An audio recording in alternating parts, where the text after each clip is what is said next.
My 36 female, husband, 40 male, suddenly changed for the better 2 years ago, but no one shares my concerns that about how odd it is that he dramatically became a different person overnight because all his changes were positive. My partner cheated on me, but I feel like he is getting more support and I am getting more blame. It's a cliché, but my wedding was legitimately one of the happiest days of my life. Now all that's left of it is a receipt from Goodwill.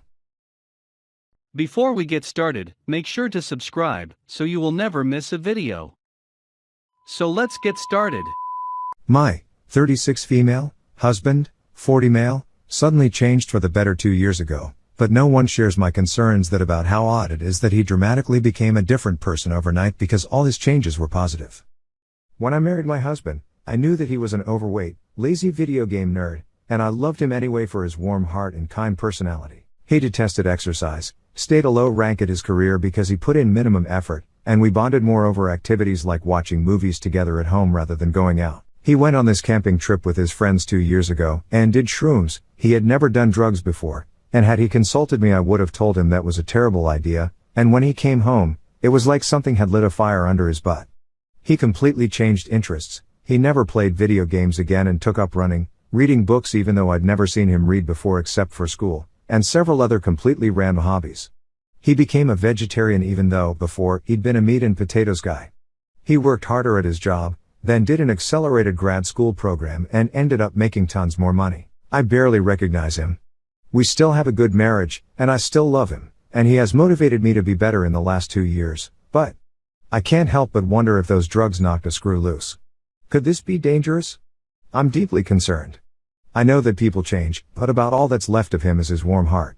No one shares my concerns because all his changes have been positive, but I feel like he's so different. Maybe we need marriage counseling so I can adapt, at least. My partner cheated on me, but I feel like he is getting more support and I am getting more blame. I, 30 male, have been with my fiancé, 33 male, for over 5 years and got engaged earlier this year. We were in an open relationship, but everything had to be approved ahead of time. He went away for a month for work and wanted to hook up with someone. I wasn't super comfortable with it, but he guilted me into agreeing. We set boundaries of what was allowed and what wasn't, and he broke all of those boundaries and lied to me about it, and so I consider that cheating. When he got back, I asked him to cut contact with this person, but he refused, saying they are friends and I cannot control who is he friends with. We agreed to close the relationship and see a therapist. Through talking to the therapist, we uncovered deeper problems and that he did what he did because he was unhappy with certain parts of our relationship. I have been working hard for the past few weeks to try to be a better partner, but I also found out that he has been continuing to talk to the guy this whole time when he agreed to stop while we were in therapy. After I found out, I was really upset and he agreed to cut contact but wasn't happy about it. We had another session with the therapist yesterday, and when he told her I made him cut contact, she said that was a red flag that I made him do it. This comment is what has been bothering me the whole time. To me it was a no-brainer. If he cheated on me, he needs to cut contact with that person if we want to continue the relationship. So the red flag for me was him not agreeing to it and fighting it so hard. I feel like after everything that happened, I'm taking all the blame for not being a good partner to cause him to cheat, and he is receiving more support than me. And I know I need to be better, and I've been trying hard, while he was still talking to them behind my back. And being told that making him cut contact was a red flag really upset me and is making me question whether that was a reasonable thing to want now. I feel like I just want some support and some validation for how I feel, and I have not been able to get that from anyone. It's a cliché, but my wedding was legitimately one of the happiest days of my life. Now all that's left of it is a receipt from Goodwill. Throwaway account. Tried to post a picture of the receipt but couldn't figure out how. Whatevs. After spending Thanksgiving alone for the first time in 14 years, D-Day was this past May, I decided to stay with my parents for Christmas. On the dresser of the room where I stayed, I found this donation receipt from Goodwill.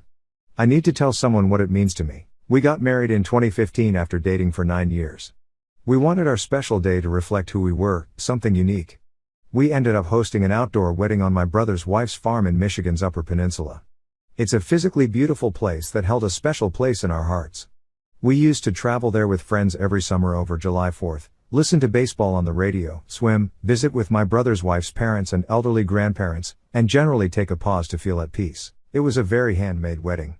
We hand-painted all these shabby chic signs out of barn wood and old windows. We used these to point the way to the restroom, and to label our, and our dogs, signature drinks. Mine was Kentucky bourbon, my pups were root beer and lemonade, respectively. We wrote our own vows and a mutual friend officiated. We walked down the aisle with our dogs.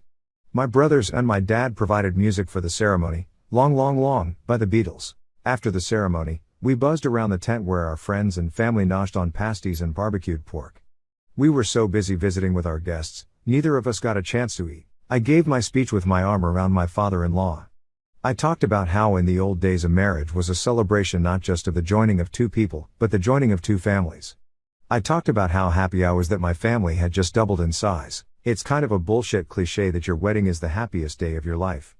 In that moment, for me, I think it was. After dinner we moved to the ramshackle dance floor we'd assembled in an outdoor tent. No DJ, just a Spotify playlist we'd spent weeks putting together, making sure to include all our individual favorite songs, as well as those that had specific meaning to us as a couple. The dance began with Closer by Tegan and Sara. We danced until we collapsed, no exaggeration, to the final song, Dimed Out by Titus Andronicus. The next day, it dawned on us that we hadn't made a plan to clean up. We were supposed to leave on our honeymoon, driving around Lake Superior in the RV we'd rented for the occasion. Instead, we ended up washing dishes. But it was fine. My parents stayed to help. They packed up all of the keepsakes, our hand-painted signs, and brought them home for safekeeping in their basement. It was understood that these artifacts were treasures. Fast forward to this year. I tell my parents that she had an affair with a coworker, and then started a new relationship with a different guy while she was begging me to reconcile. My mom was pissed. She said all the wedding stuff was going to Goodwill. It didn't really hit me till I saw that donation receipt sitting on the dresser. It's all gone. All that time, love, the warm feelings, my newly enlarged family, the memories that were supposed to be treasures for the rest of our lives, it was all just an enclosed trailer load, like the receipt says. All those treasures are now sitting in a Goodwill to be squinted at by people who will never know what those things once meant. All that's left is a little slip of paper, sitting on a dresser in the house where I grew up.